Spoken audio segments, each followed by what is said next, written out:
Welcome to the Trading Post. On this channel, we go over tools, resources, and strategies to help you become a better trader.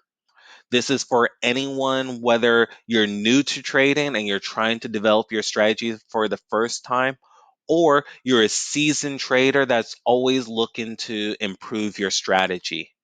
You'll hopefully find great tidbits and value from these videos.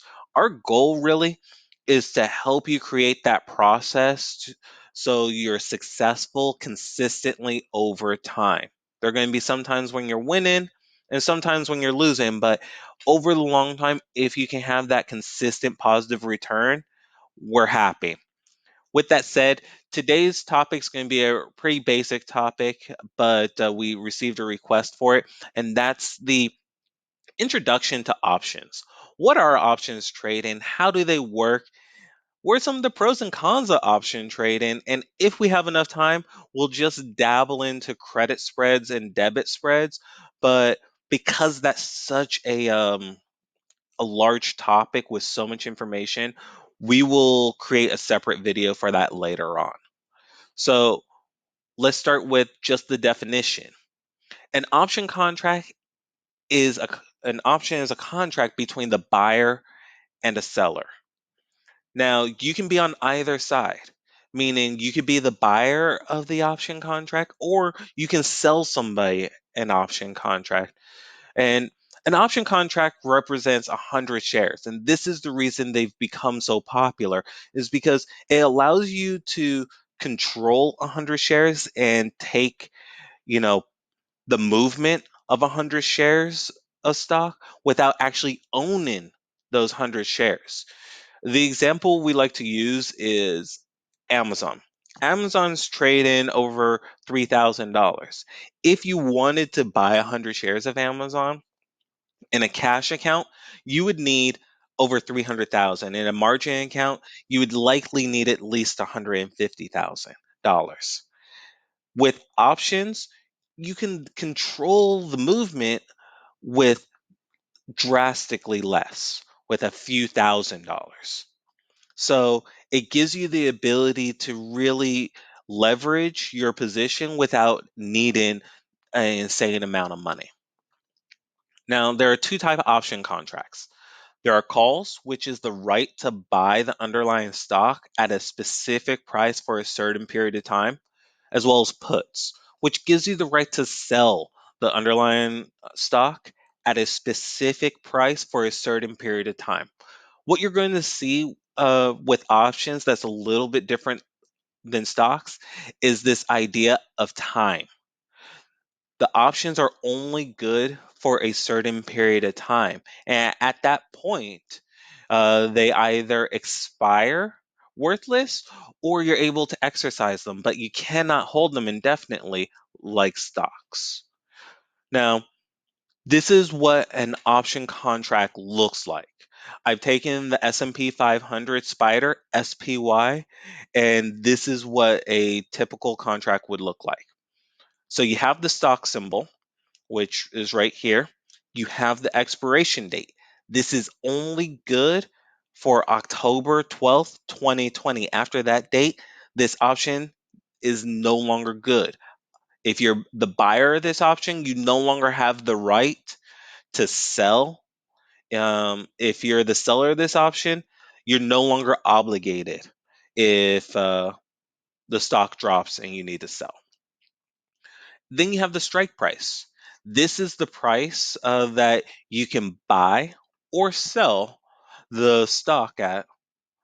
And this is the premium that you're paying or receiving. If you're the buyer of an option contract, you're going to pay $1.30 per share for the right to sell, because this is a put, 100 shares at $340.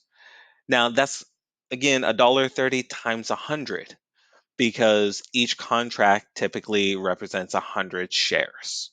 So this option contract would cost you $100 to buy the right. Now, on the inverse side, if you're buying the right, somebody's selling you that right. So somebody's receiving $1.30 per share. Now, there's a lot of terminology that's going to be different, but I'm going to focus on just the transactions, the opening transactions as well as the closing transactions.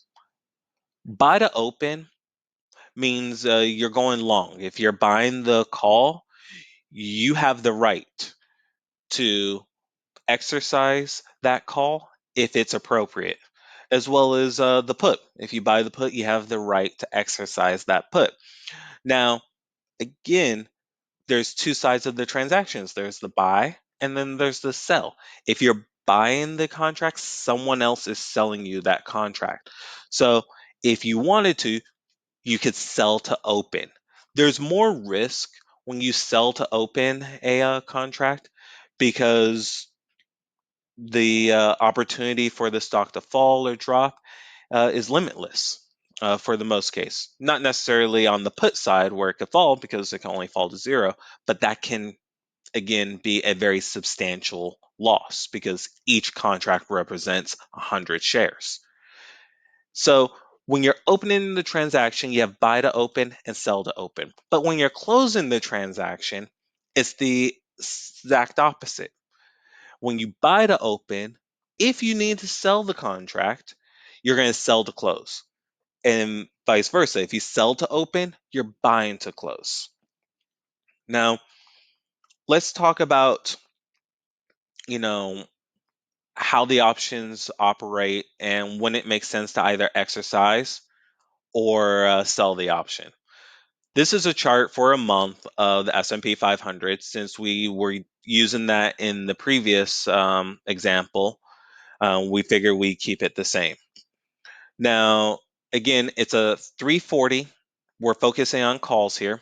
This is a 340 call that expires October 12th, 2020.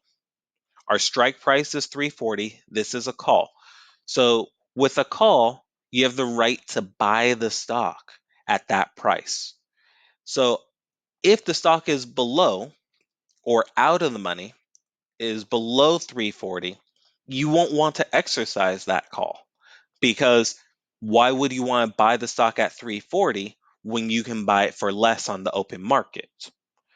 But let's say the stock increases in price and it's above 340, let's say 345. Now you have that right. You have what's called intrinsic value. You have that right to buy the shares at 340 when they're really worth 345.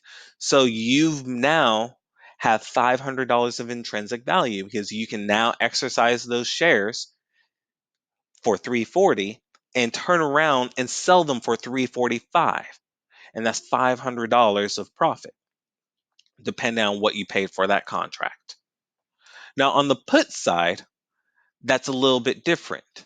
It's going to be the exact opposite because you have the right to sell at that strike price. So you're hoping the stock falls.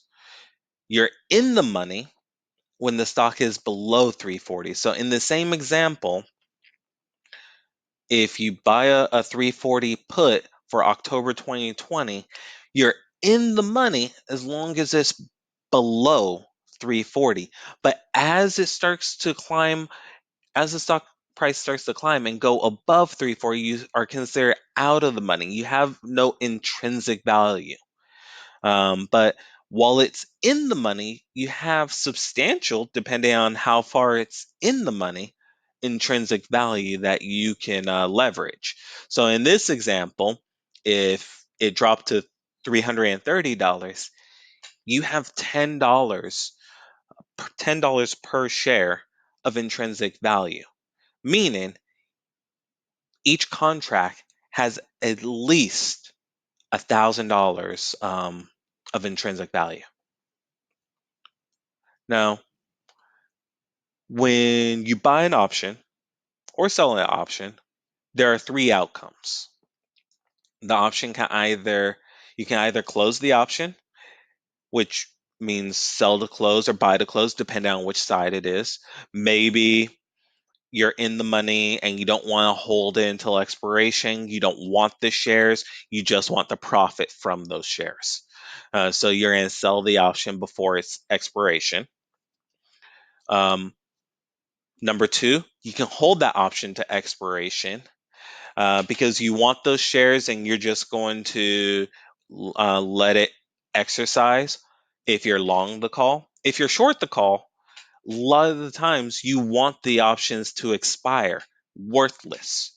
If you're holding them to expiration as a seller, it's more likely because the options are no longer worthless. Now, there'll be cases in an example of a covered call, which is a combination of a stock purchase along with a option contract. You may want them to expire and to sell those shares. It all depends. And then you can exercise that contract. And exercise that contract means, as the buyer, and the buyer is the only one that has the right to exercise. As the seller, you do not have that right. You only have the right to close the option, or you have the right to hold until expiration. But as a buyer, you can control all three options. And an exercise option means to take control. If you're on the call side, means to take control of those contracts. Of those shares. If you're on the put side, it means to sell your shares at that strike price. And there could be reasons for doing that. Now, it's really important, and this is a little bit of the pro and con part of it. With options, it's it's a combination of movement plus time. There is a time component to options that you don't really have with stocks. With stocks, if you buy because, earnings are coming out or they're about to make a big announcement and it doesn't move in your direction, you can hold that stock indefinitely. Now, we don't recommend that unless you see the opportunity, but you could hold that stock indefinitely. With options, you cannot hold indefinitely. There is a expiration date on all options. Options can be as short as a few days, as long as years. But there's always an expiration to options. So there is that movement component. Now, options are much riskier than stock.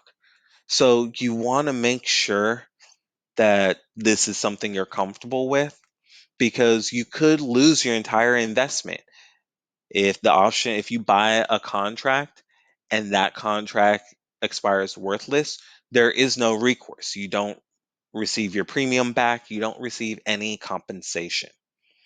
And because of this, if you're trading options, it does require you to spend more time watching those investments. It does require you to be a little bit more hands on. Now, now remember, the right investment strategy for you may be options. It may be to leverage yourself, but it may not. You may not have the time to monitor. You may not have the time to trade these, and that's okay. It's important to understand your situation and what you're comfortable with and making the right investment choices for you. We appreciate you listening to this video. If you have questions, definitely reach out to us. Leave a comment below.